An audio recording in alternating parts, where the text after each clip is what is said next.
에클레시아는 헬라어예요. 헬라어고 교회라고 우리가 번역하는 그 헬라어예요.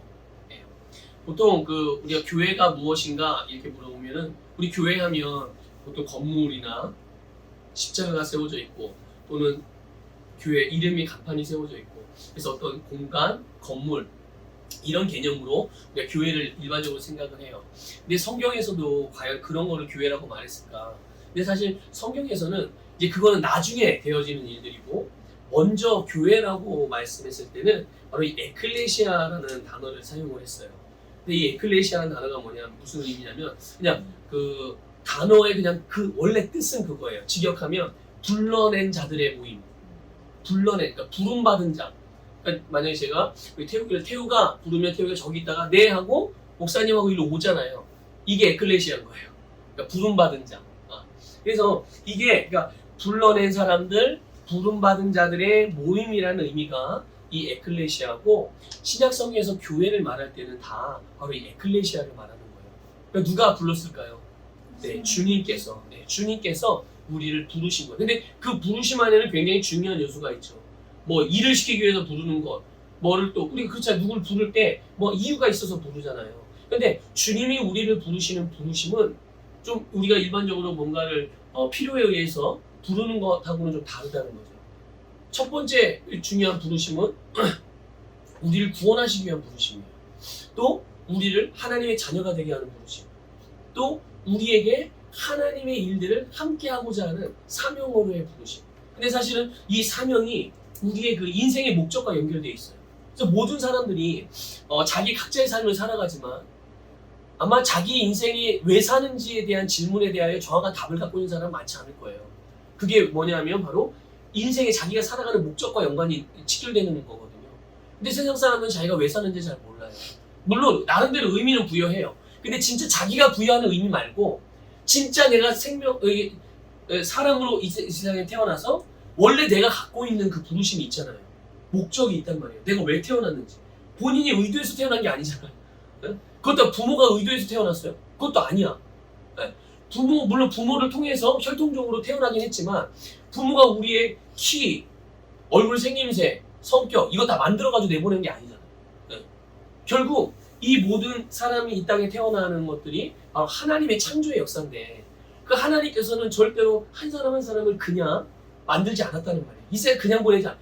각자 하나님이 독특하게 만드셔서 우리가 잘 아는 대로 이 세상에 쌍둥이도 똑같지 않잖아요. 우리의 그냥 가시적으로 분별하기가 좀 어려워서 그런 거지 또 하나하나 따져보면 구체적으로 이렇게 잘 살피면 분명히 다르단 말이죠. 달라요. 그러니까 하나님이 왜 사람을 만드실 때 똑같은 사람을 만들지 않고 그렇잖아요. 만약에 좋은 사람이 성품도 좋고 능력도 탁월하고 마음도 넓고 착하고 하나님을 잘 믿고 그런 사람이 있다고 해봅시다. 그러면 모든 사람을 다 그렇게 만들면 되잖아요. 그렇죠? 근데 하나님은 그렇게 만들지 않았어요. 일률적으로. 그런데 이게 바로 하나님의 성품이에요.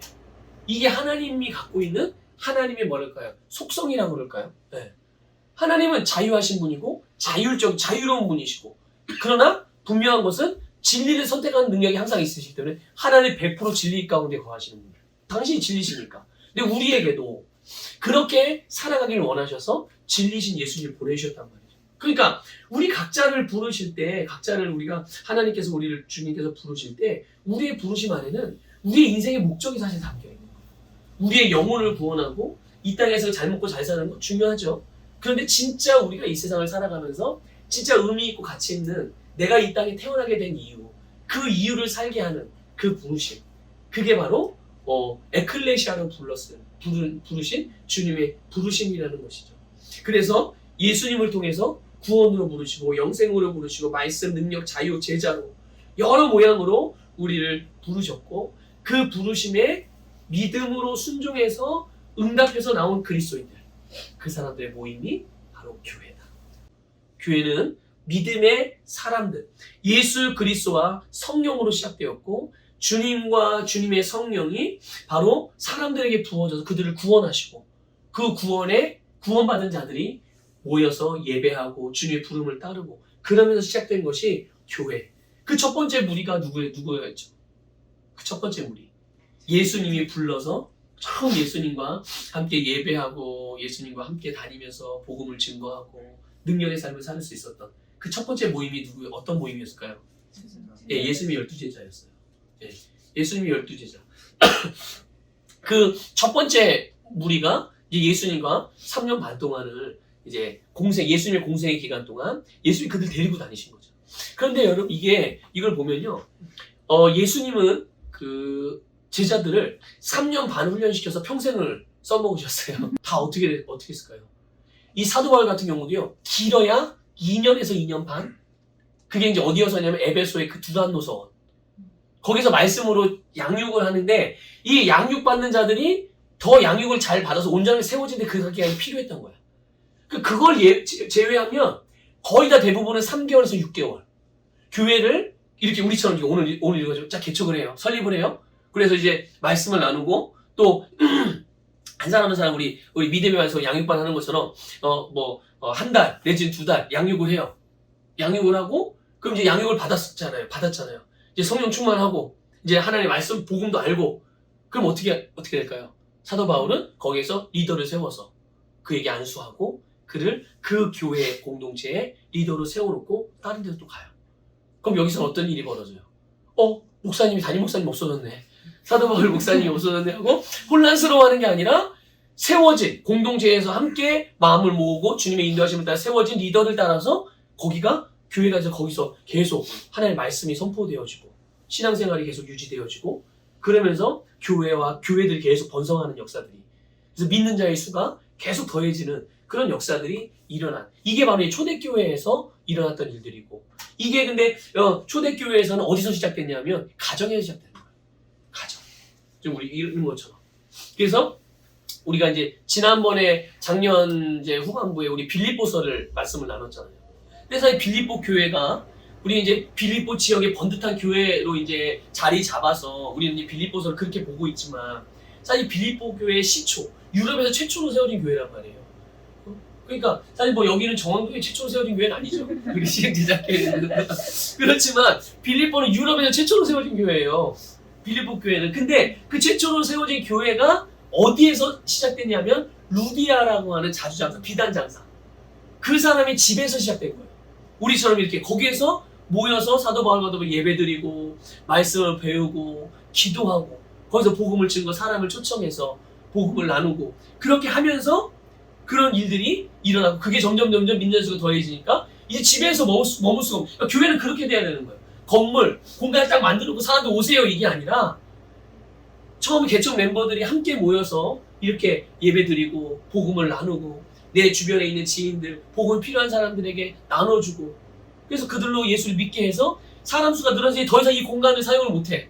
이제 더 이상 안 돼. 그러면 그때서야 이제 조금 더 넓은 공간으로 이동을 해서 또 거기에 근데 거기도 또 너무 또 모자라게 되면 또 넓은 공간으로 이렇게 하면서 점점 확장되어져 가는 교회 모습이 건강한 교회 성장의 그런 모습이거든요.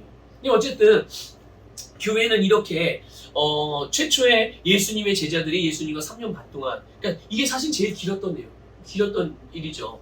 사도 바울은 길어봐야 2년 반이었고 대부분은 3개월 6개월 있다가 그냥 교회를 계속 근데 이제 순회 선교사죠. 여기 교회 세우고 안정시키고 또 다른 곳에 또 교회가 없는 곳에 가서 또 교회를 세우고 이런 일들. 그래서 어쨌든 이렇게 3년 반 동안 함께했던 예수님의 12제자들. 그런데 사실 예수님이 계실 때는 예수님과 함께 했을 때는 이 제자들이 제 역할을 잘 못했어요. 근데 어쨌든 이들이 최초의 교회의 개척자들이 되어져서 오순절 마가의 다락방에서 주님께서 약속하신 성령을 기다렸고 그 성령을 받은 이후에 그들이 이제 최초의 신약 교회로서의 진짜 이제 교회로서의 모임을 갖기 시작한 거예요. 그 본문의 내용이 오늘 읽은 본 말씀의 내용이고. 그래서 그 모임을 시작으로 해서 예루살렘에 있는 성도들이 당시 유일한 교회가 있었어요. 교회라는 이름으로 세워진 교회. 그 교회가 어디였냐면 예루살렘 교회. 그러니까 베드로가 담임 목사님으로 있던 교회죠. 그러니까 어쨌든 그렇게 이제 이 성령 충만함 받은 예수님의 제자들과 더불어서 이제 이 최초의 교회였던 당시의 그 예루살렘 교회, 유일한 교회죠. 유일했던 그런 교회에서 모임을 가졌어요. 근데 모임이 매일 이루어졌다는 거예요. 가서 뭐 했을까요? 가면 누가 있어요? 나와 같은 부름받은 사람이 또 있어. 에클레시아가 있는 거예요, 여기. 그러면 같이 기도도 하고, 같이 먹기도 하고, 또 같이 은혜를 나누기도 하고, 또 같이 기도하기도 하고. 그러면서 또 이제 뭐 일 있으면 또 가고 자유롭게. 그런 게 너무 원활하게 잘 이루어진 거예요. 예루살렘 교회에 그 유일한 당시의 교회였지만 그 예루살렘 교회에 매일같이 사람들이 모였는데 그 모여서 듣고 또 선포되고 듣고 배우고 나눠줬던 모든 메시지 또 그 성도들을 사역했던 또 그 성도들이 실제로 사역을 했던 그 모든 것들의 핵심은 뭐냐 바로 예수 그리스도였어요. 예수 그리스도. 그러니까 주님 외에는 없었던 거죠. 그러니까 그럼 그 핵심이 예수 그리스도였다는 얘기는 무슨 얘기냐면 이거예요. 예수님의 탄생, 예수님의 고난, 예수님의 십자가의 죽으심, 예수님의 부활, 승리, 승천하셔서 보좌 우편에 앉으시고 모든 믿는 자들, 모든 에클레시아를 그 에클레시아 안에 살아계신 예수 그리스도, 우리 안에 주님이 살아계시다. 하나님 나라가 우리 안에 있다. 이런 것들이 중심이었고 그게 전부였어요.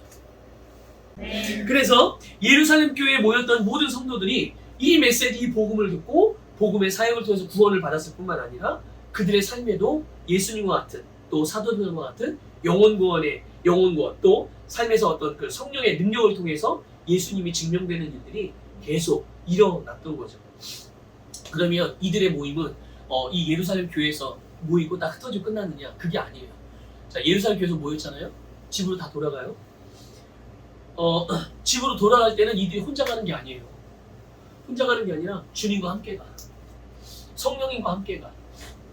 주님의 능력과 함께 가고 주님의 말씀과 함께 가. 성령의 기름 부음을 가지고 가는 거예요. 어디로? 자기 집으로, 자기 직장으로, 자기의 생활, 삶의 자리로.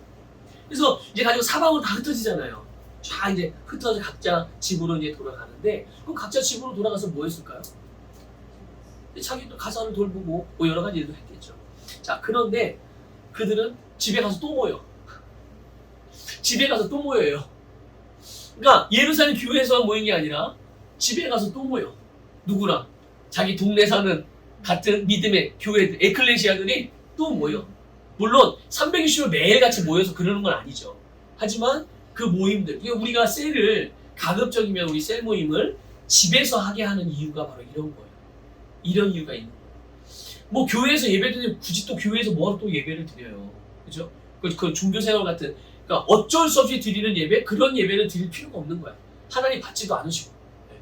하지만 셀 모임이라는 거는 우리가 주님의 전에서 받은 아름다운 말씀과 또 그 예배를 통해 부음받은 기름 부음, 또 주님의 메시지, 또 주님의 성령의 기름 부음, 이런 것들을 가지고 우리 가정으로 돌아가서 그걸 가지고 가정에 풀어내고 가족들에게 풀어내고 내 삶의 자리에 풀어냈다가 그런 것들로 인하여 하나님께서 행하신 일들이 아름다운 일들, 그런 것들을 셀 모임할 때 함께 나누고 또 어려운 부분들이 있었을 때는 그런 부분들도 함께 나누면서 더 잘 되고 되게끔 하는 그런 아름다운 은혜의 믿음을 세우는 그런 교제들이 있고, 그래서 함께 그 자리에서 모여. 그럼 거기가 뭐가 되는 거예요?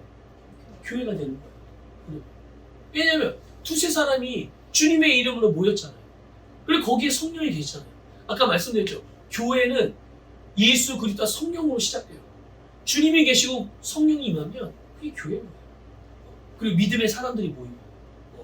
그러니까 이런 부분들이 우리에게 있다는 것을 기억하셔서, 그러니까 사람들이 예루살렘 교회에서만 예배드리는 게 아니라 거기서 모이는 게 아니라 각자 집으로 돌아가서는 거기서 또 자기들끼리 그 약속한 시간들, 그럴 때 집에서도 모이고 오늘 이렇게 우리처럼 이런 자기의 일하는 일 터전에서도 모이고, 아니 그게 여의치 않으면 또 광장 같은데, 공원 같은데 그런 데서도 모이고.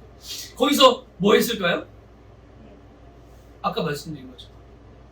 자기네 집이 성전이 되고 제 거실이 성전이 되고 안방이 성전이 되고 놀이터가 성전이 되고 사업장이 성전이 되고 모여서 은혜의 말씀을 나누고 전도하고 기도하고 서로를 중보하고 또 서로의 필요가 있으면 채우고 떡을 나누고 필요를 채워가며 그러면서 교제하는. 근데 그러니까 그들이 있었던 곳이 성전이기도 하고 그들이 있었던 곳이 교육관이 되기도 하고 그들이 있었던 곳이 카페가 되기도 하고 여러 가지 그런 모습. 이게 굉장히 어떤 형식이나 격식에 뭔가 딱 매여서 그런 게 아니라 너무 자유롭고 자발적이고 그렇게 결국 말씀과 성령의 인도심을 따라서 정말 종교가 아니라 예수 그리스도의 이 살아있는 교제가 실제로 이 초대교회 안에서 교회들 안에서 일어나는 겁니다. 영혼이 구원받고 마음과 육신이 치유되고 인생의 목적을 찾게 되고 비전을 발견하고 그러니까 주님의 진리, 이 주님의 사랑, 주님의 능력을 경험하는 교회가 바로 이 초대교회입니다. 그래서 사도 바울, 우리가 잘 아는 대로 사도 바울을 통해서 우리에게 교회에 대한 계시를 주잖아요. 이 교회에 대한 계시가 뭡니까? 교회가 뭐냐는 거예요. 교회를 성경은 예수님의 몸이다라고 말해요. 그렇죠? 머리는 예수 그리스도시고. 그러니까 우리 각 사람이 그 몸을 이루는 지체란 말이죠. 근데 보세요. 머리와 몸과 지체는 연결되어져 있어요. 근데 뭘로 연결되어 있는지 아십니까? 생명으로 연결되어져 있어요. 머리도 생명, 몸도 생명, 각 지체도 생명. 그래서 사람 몸을 살아있는 유기체라고 말하는 거예요. 근데 이거를 우리 육신의 몸만 그렇게 말하는 게 아니라 성경에서 교회를 살아있는 유기체래요. 누구의 유기체? 예수님의 유기체. 예수님의 몸이라는 거예요. 그러니까 근데 이걸로 끝나는 게 아니에요. 이걸로 끝나는 게 아니라 하나님이 교회를 뭐라고 말씀하셨냐면 만물을 충만케 하시는 이의 충만이래요. 만물을 충만하게 하시는 분이 누구죠? 주님이에요. 하나님이에요. 근데 그 충만이 바로 교회고. 그러니까 하나님은 세상이 필요로 하는 모든 것들을 다 가지고 계신 분이잖아요. 근데 그 다 가지신 하나님께서 세상이 필요로 하는 모든 것들을 충만하게 가지고 계신데 그 충만이 어디에 있느냐? 이 땅에 있는 이 땅에 있는 뭐라 할까요? 주님의 몸에 있다는 거예요. 그 몸이 교회고 에클레시아고. 그래서 그러니까 오늘 우리가 이 부분을 정확하게 인식한다면 내가 이 세상을 살아가면서 세상에 어떤 사람이 위협을 한다든지 또는 협박을 한다든지 뭔가를 굉장한 것 같이 보이는 것으로 과시한다든지 그런다 할지라도 우리가 거기에 대한 주눅들거나 위축되거나 또는 두려워하거나 겁내거나 무서워할 이유가 없다는 것이죠. 왜냐하면 우리 안에 그들이 필요한 모든 것이 다 있으니까. 이게 바로 교회 안에 주신 하나님의 충만. 그래서 하나님은 교회를 통해서 세상을 다스리고 세상을 충만하게 하시는데 그 하나님으로 세상을 충만하게 하고 진리로 충만하게 하고 생명으로 충만하게 하고 사랑으로 충만하게 해요. 그러니까 오늘 주님의 몸이자 지체인 우리 안에 바로 예수님께서 살아계시다는 것을 꼭 믿으시길 바라고 우리 안에 성령님이 임재하십니다. 이게 바로 우리가 교회라는 증거예요. 내 안에 예수님이 계신 것, 내 안에 성령님이 계신 것, 이것이 내가 교회라는 증거, 내가 에클레시아라는 증거. 만약에 여러분 우리 안에 예수님이 없다면요. 이거 보세요. 내 안에 예수님이 없어. 예수님이 그 안에 없는 사람들이 수만 명이 모여요. 그걸 교회라고 말합니까? 아니요. 교회라고 말하지 않아요. 그런데 어떤 교회들은 사람은 많이 모이는데 그리스도인이 많지 않다는 이야기도 해요. 사람은 굉장히 교회가 이제 크고 세련되고 모든 시스템이 잘 갖춰져 있어요. 근데 거기에 정말 그 속에 예수님이 없는 사람들도 있다는 거죠. 어떤 사람들이 계세요? 예수님이 없는 이유는 딱 하나예요. 예수님을 안 믿는 거죠. 예수님을 안 믿는 사람이 예수님이 없는 거예요. 예수님이 없으면 생명이 있어요? 없어요? 없죠. 근데 본인이 큰 교회 다닌다, 어떤 유명한 교회 다닌다고 생각하기 때문에 그들은 본인을 그리스도인이라고 착각하는 거예요. 교회라고 착각하는 거죠. 아니에요. 교회는 아까 말씀드린 에클레시아예요. 주님의 부름을 받아서 믿음으로 반응하여 거듭난 자들의 모임이 바로 그게 교회고. 그러니까 오늘 우리 안에 주님이 계시고 성령님이 계시다면 바로 오늘 우리가 교회라는 것을 여러분 깨달으시기 바랍니다. 우리 안에 계신 예수 그리스도가 뭡니까? 바로 우리가 바라는 영광의 소망이에요. 그분이 우리 안에 거하시고 또 우리 안에서 우리와 교제하시고 우리에게 또 그 주님의 놀라운 은혜에 대한 경험을 주신단 말이죠. 경험을 주세요. 근데 이 경험이요, 그냥 나 개인으로 끝나는 게 아니라 이 교회라는 공동체 안에서 공유되고 나의 경험이 다른 지체들의 경험이 되어지고 다른 지체의 경험이 또 나의 경험이 되어지고 그래서 어떤 일이 벌어집니까? 그래서 윈윈하는 일들이 일어나는 거예요. 교회는, 참다운 교회는 건강한 교회는, 성경적인 교회는 윈윈이 그냥 일반화되어 있어요. 그래서 그게 무엇을 통해서 그게 이루어집니까? 바로 믿음의 교제. 자, 그래서 이 교회 안에서 믿음의 교제를 통하여서 서로 성장하고 교회가 아름답게 세워지는 일들이 일어나게. 교회는 점점 건강해지고 성숙하게 되고 성장하게 되고 확장되어져요. 여러분, 그래서 교회는, 에클레시아는 예수님이 삶의 중심인 사람들이에요. 예수님이 삶의 중심. 그래서 예수 그리스도 중심으로 모인 사람. 그래서 우리 시흥 제자교회가 정말 예수 중심의 모임이 되기를 축복하고, 정말 우리 이 교회를 이루는 우리 지금 개척 멤버의 우리 4명의 신명이 예수 중심의 삶이 되기를 축복합니다.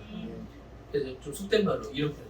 하여튼 예수에 미쳐서 예수에 미쳐서 그분 안에서 정말 시간 가는 줄 모르고, 그분 안에서 힘든 줄 모르고, 그분 안에 정말 주변에서 무슨 일을 하는지 모르고, 그럴 정도로 막 예수님께 집중되어져 있는 그런 우리 시흥 제자 교회가 되기를 주님의 이름으로